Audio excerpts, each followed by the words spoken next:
I am statements of Jesus. And the song that Linda referred to, who He is,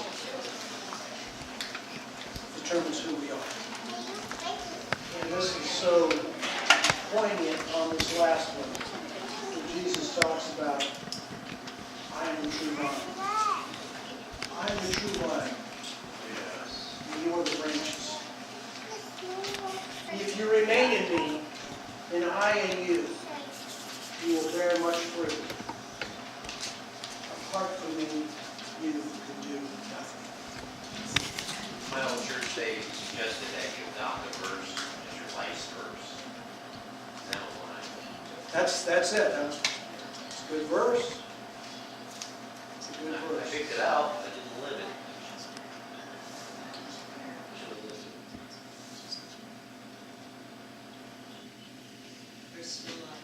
Absolutely. Kathy, could you stand and ask God to open our ears and fill my mouth? Father, thank you. Thank you for this time, the message that you laid on Ron's heart. I ask the Holy Spirit to bless open up.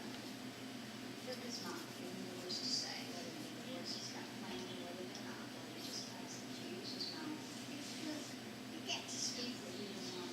Do you know everyone needs to hear or what you want to encourage them about? Jesus, for his eyes to hear, his ears to hear, his spiritual eyes to hear. To hear about this revelation. Understand and share. Speak life to us. Help us to know this truth.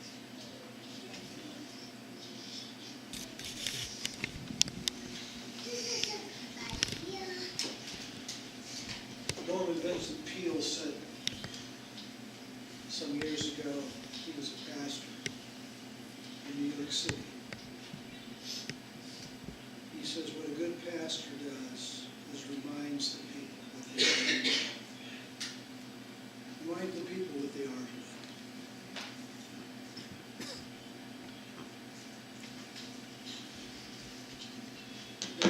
Not that you don't get new things for times when you open up the Bible, but after a while it's the same stories, it's the same concepts.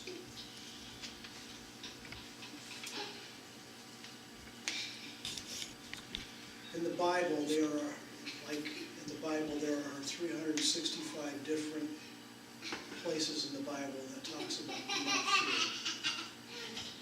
One for every day that you're alive in a given year. Do not fear.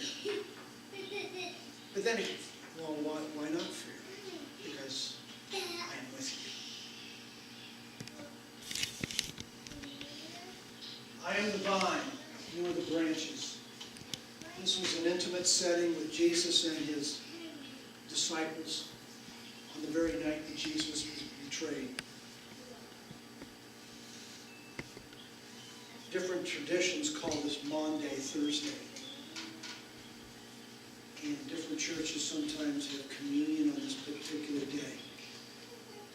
Because this is when Jesus broke bread. And he passed the cup. And it's during this setting, this intimate setting with his 12 disciples, knowing that he was going to leave this world, I think he got very simple, but he got very profound. And we will go over this verse. It's interesting, this aspect that he is the vine. In Jewish culture, grapes, wine, it was a symbol of blessing. It was a symbol of God's pouring out his blessing.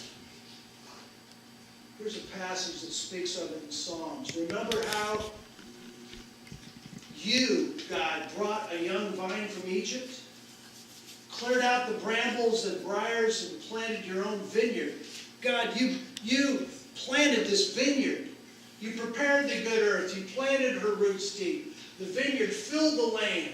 The vine soared high and shaded the mountains, even dwarfing the giant cedars. Your vine ranged west to the sea, east to the river. So why do you no longer protect your vine? Trespassers pick its grapes at will. Wild pigs crash through and crush it. And the mice nibble away at what's left. God of the angel armies, turn our way. Take a good look at what's happening and attend to this vine. Care for what you once tenderly planted. The vine was raised from a shoot. And those who dared to set it on fire, give them a look that will kill. Then take the hand of your once favorite child, the child you raised to adulthood. We will never turn our back on you. Breathe life into our lungs so that we can shout your name. There was a time when the Jewish people prospered. But God allowed the Ninevites, among other tribes, to come and destroy. And in Egypt, especially, they became slaves. Why?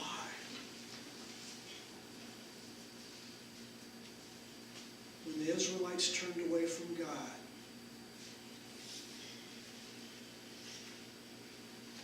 other influences came into their lives. I think we understand this concept. We give our heart to God, but then we, like the prodigal son, want to go into a far land and try to find life outside of the Father.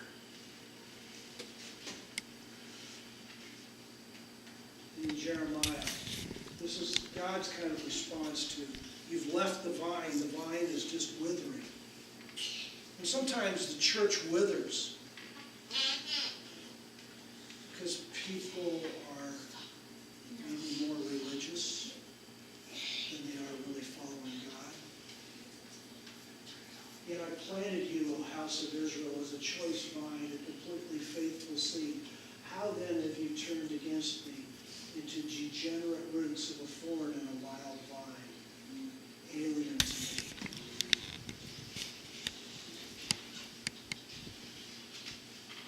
If you notice in the passage, it says, I am the true vine.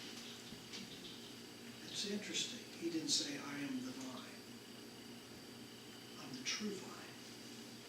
There are other places to get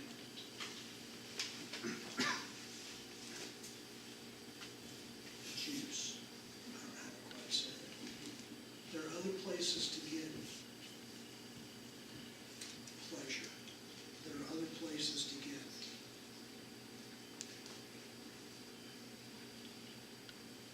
nourishment other than God. I am the true vine, and my Father is the gardener.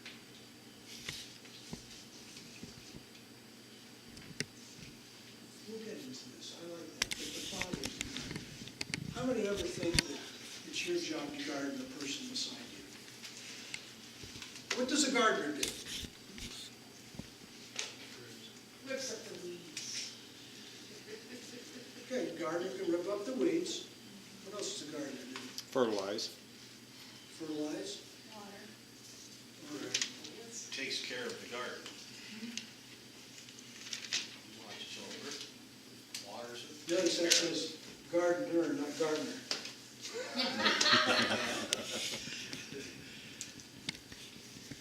That was kind He cuts off every branch in you that bears no fruit. It's one of the jobs that he does. He cuts off the branches that don't bear fruit. He prunes. But this is the branches that don't bear fruit. Notice God, he cuts them off. They're dead weight. While every branch that does bear fruit, he prunes so it'll lead you more fruitful. You are already clean because of the word I have spoken to you. So one way that we get clean is through his word that he speaks to us. Remain in me as I also remain in you. No branch can bear fruit by itself. It's such a simple concept. A branch that's not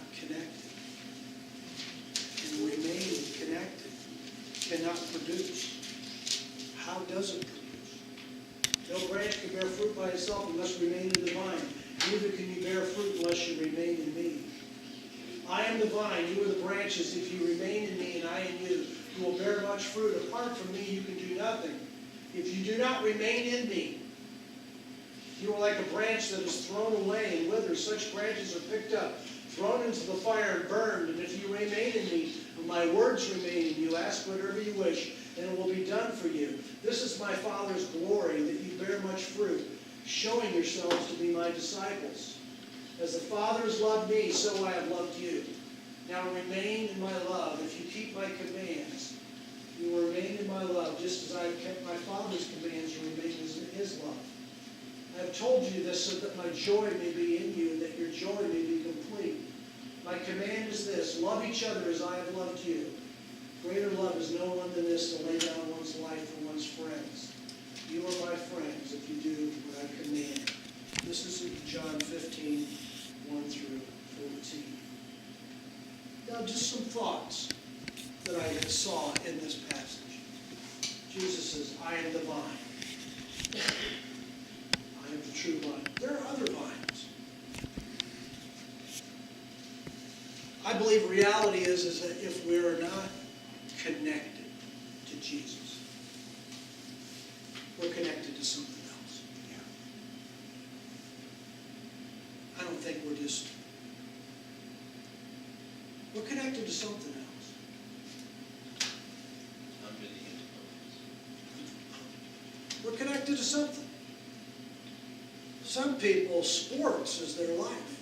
They connect to sports. Good luck. I mean, how's that working? If you're an Ohio State fan, you're probably. I don't know if it's going to happen. I mean, they got bombed out last night. Had 4 touchdowns. I mean, they got bombed out by Purdue, of all people. That's just the way it went.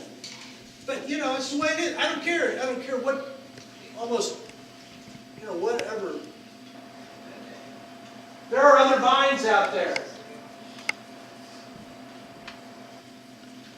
Some people, they're vines, and I've seen it before. They've connected themselves to other people.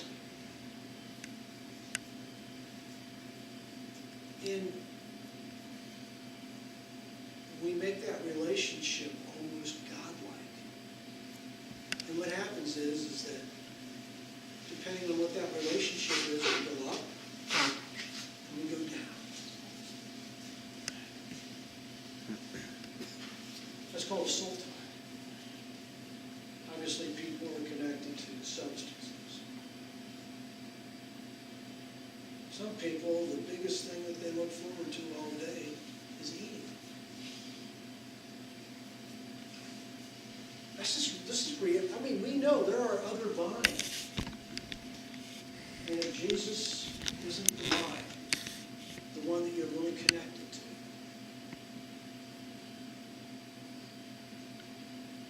you'll produce fruit of a different kind.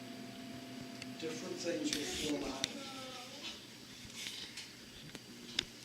This is found in 2 Timothy chapter 3, 4, and 5.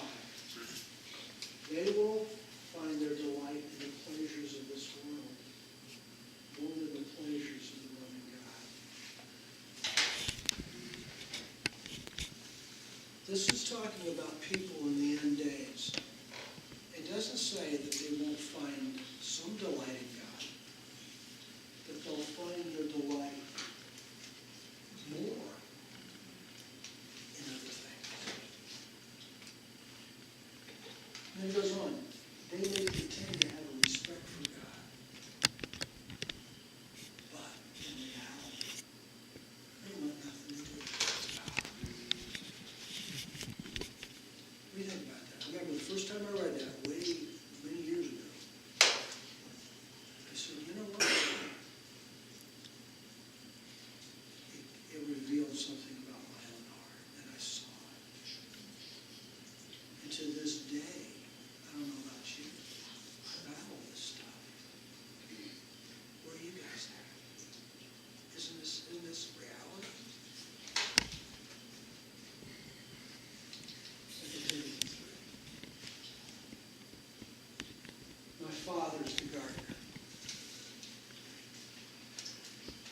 like about this is that I don't have to worry about gardening and cutting this off, getting myself nutrition, taking care of myself, doing that. And I don't have to be the Holy Spirit for somebody else, because other people somehow have this burden that they think they have to be the Holy Spirit in somebody else's life, to tell them what to do and what not to do and be the gardener. They poke around all the time. Don't do this, cut this out. You need this. Why aren't you doing this? You should be doing it. And some people, that's what they think their job is. That's not your job. God is the gardener. He will cut off. He will nourish. He will give us what we need. What is our job?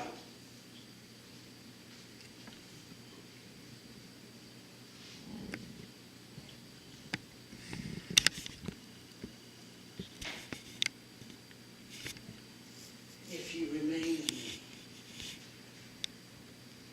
you will bear much fruit. That's what Jesus said. If you remain in me and I in you, you will bear much fruit. That is our job.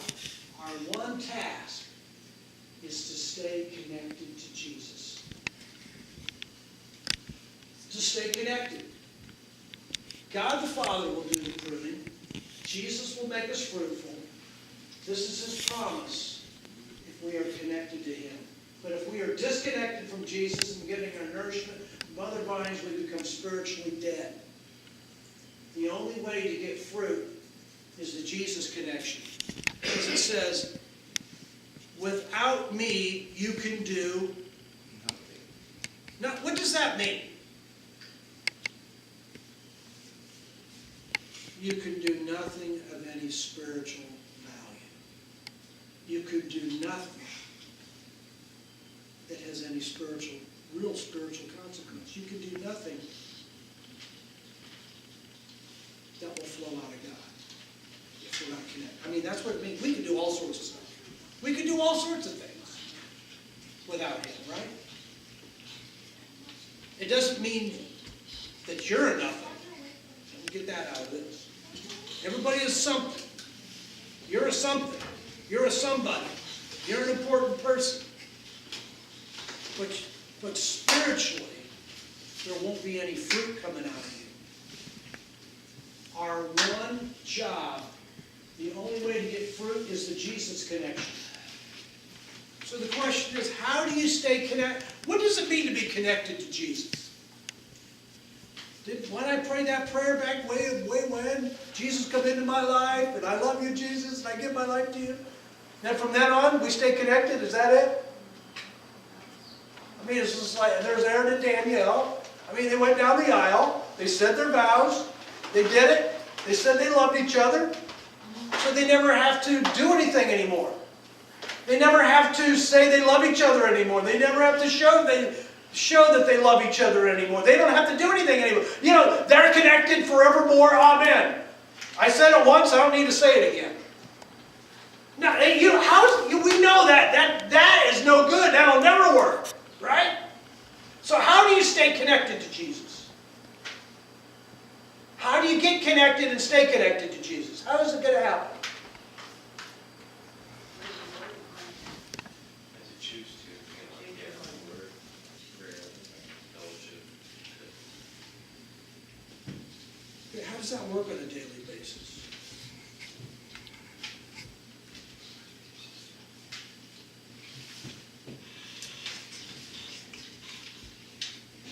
How about if we look at it this way? Life is a series of choices. Life is just a series of choices. Is he in the middle of how you make choices? Let's just ask the question. We can ask the question, why do you work where you work? Was God in the middle of that choice where you were? Are you there because you believe that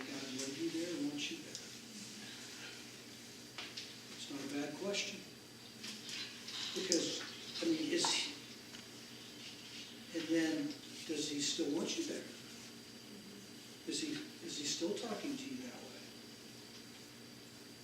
Was he even in the process? And if he wants you there, why do you think he wants you there? It can't just be for making money. He could have you make money somewhere else, right? So why does he want you there and associate with these people? He's got a mission for you somewhere here. So why does he really want? And then it's bringing him into our decision making. It's praying about it, listening to him, opening his word, getting his ways and his ideas of how to do things. There are principles and truths that are found in the Word of God that are just general truths, like thou shalt not steal. Okay? Whether I ever feel like stealing or not, that ain't the right thing.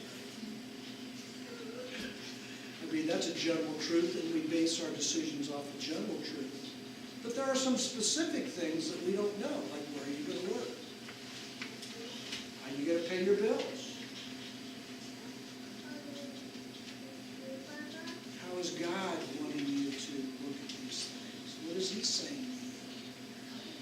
you? Is this necessity? Does it have to happen this way? Where is he guiding you? To remain in him. Yeah. It's being connected to his people, being connected to his word. Prayer is an important part. But it's bringing him into the decision-making process of our life. That's a big deal. So which branch are you? Are you a fruitful branch or an unfruitful branch? Are you a fruitful branch? Because you know what? The branch never has to say, I'm going to bear fruit. I'm going to struggle to bear fruit. I got to work so fruit comes out of me. No, the branch never has to do that. Why? What's the branch's job? To stay connected and fruit, because the vine has the nourishment will flow in you and just flow out of you. Our job is not to produce things. How many know that busyness has nothing to do with fruit? You can be busy, but that doesn't mean you're fruitful. You can do a lot of things. People can say a lot of things, but that doesn't mean you're fruitful. Fruit comes out of this connection with Jesus. So are you, what kind of branch, are you a fruitful branch or an unfruitful one? What does the ones that he does that bear no fruit? What's he do? Cuts it off and throw away. He cuts them off. What do you think about that?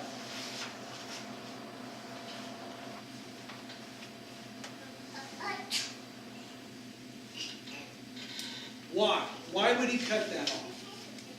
Put yourself in his shoes. He's the gardener. Why would he cut that off?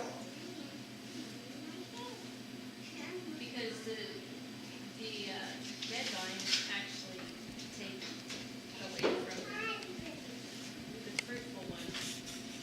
It needs to be cut off so that all the nutrients go into the good vines instead of bad. So, because the branches are made to produce fruit. And if they're not, maybe they're diseased. There's really not a life connection there. There's something that's not going on. And they need to be cut off. That's just the way it is. Now, let's say you do produce fruit. Now, sometimes we can't see the fruit that we produce. Others might be able to see. Because you know what? The fruit isn't for you. You don't eat your own fruit. How many know this? You're not supposed to eat your own fruit. The fruit is for other people to pick from. And you know what? It's not going to cost you anything. You just have to be. And it comes out. There's nothing you can do specifically to make yourself bear fruit. To stay connected, the Jesus in you will bring the fruit out. That's it. That's it. Oh, I missed my devotions. Oh, God, I'm just a mess, and I'm not going to bear fruit. No! Don't get into that weird place. That's not it. You can't make yourself bear. Just are you truly connected to Jesus? I miss devotions because I believe the Lord wanted me to do this, and that's why. Well, and you're following Him, and that's what you need to do. There are times where God's going to sit you down, and you'll just need to really read the Bible because you never read the Bible before, and you know that's what you need to do because God's leading it that way. And there's some times He just wants you to put the Bible away and just talk to Him because He wants to talk to you direct. And there's sometimes He doesn't want you to do that. He wants you to go off your duff and do something for somebody else. I mean, you understand? It's about following Jesus. It's not some script. Being connected to Him. If you remain in me and I in you, you will bear much fruit. That's what Jesus. If you remain in me and I in you, you will bear. Let's say this again. If you remain in me and I in you, you will bear much fruit. It's not going to be some piddly. We had this great yesterday. One of our foreign exchange students. It was this little teeny grape. It was like almost a pinprick of a. Have you ever seen grapes that? You might find one of them on every 100th branch. It was just this little bitty grape Like thing. the head of a pin. Like the head of a pin. And he said, "That's a grape. And I said, "Yeah, it is. You've never seen one like that. It's a grape. Look at that." Yeah, and you can just see this little wine-colored dot. Because if you went like that and just squished it, and just whoop, that's it. It's just right there, just a little bit. You can rub it in probably. You will bear much fruit. Just stay connected to Jesus. But that's really getting out. That's getting outside of ourselves.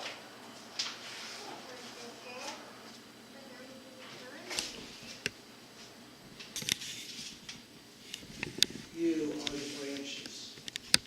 This is our identity, my identity. Are you content in being a branch? Turn to your neighbor and say, "You're a branch." You're a branch. Are you content in being a branch? Are you content? So, what's the job of a branch? That's it. Are you connected? Are you content? Can you learn to be content in being the best connected branch you can be? Can you learn just to be content? That's all that God expects me to be. Just to be this branch, connected. A connected branch.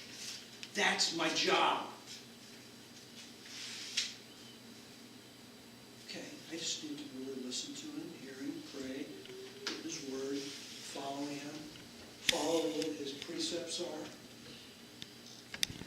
Being a branch isn't lofty or glamorous, but it's doable. It's a real relationship. I mean, what's the glamour in being a branch? There's nothing showy about it. There's nothing great about it. This is so difficult. What is so difficult about fully accepting our identity as a branch? What's difficult about that? Think about that. Is it difficult? I'm going to find my identity just as a branch. This is who I am. This is God's gift to me. I got to face the mirror. This is what I am. Is that difficult? Many of us want to do something. I want to do something, to create something, to make something happen, to do this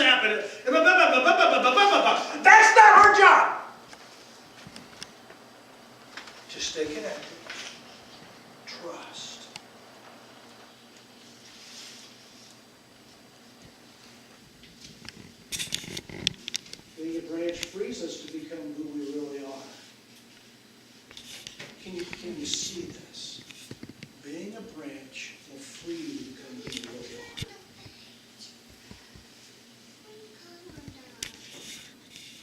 When we accept our God-given identity as being a branch, we will begin to discover more and more our real destiny.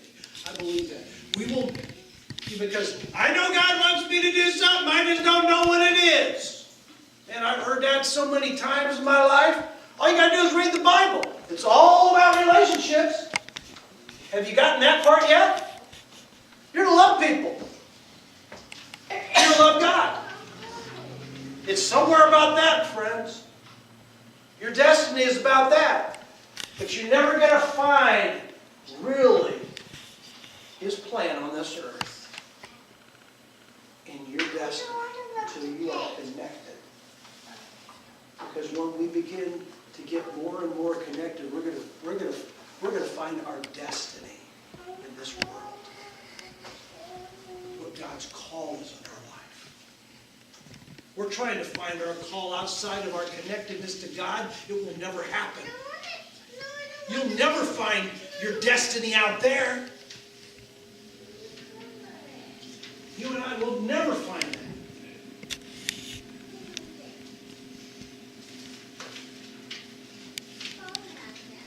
This is all in this passage in John 15. This is my